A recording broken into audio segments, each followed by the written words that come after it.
As I look back on the mission that we've had here on the International Space Station, I'm proud to have been a part of much of the science activities that happened over the last 2 months.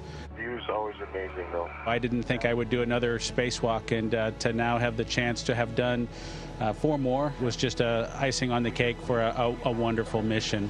Does the 10th one feel like the first one? No, a little more comfortable on the 10th one. It's hard to put into words just what it was like to be a part of this expedition, Expedition 63. It'll be kind of a memory that will last a lifetime for me. It's been a true honor.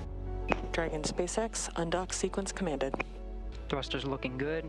The hardest part was getting us launched, but the most important part is bringing us home. Rise and shine, Daddy, we love you.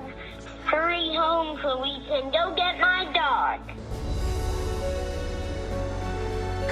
Splashdown. Welcome back to planet Earth, and thanks for flying SpaceX.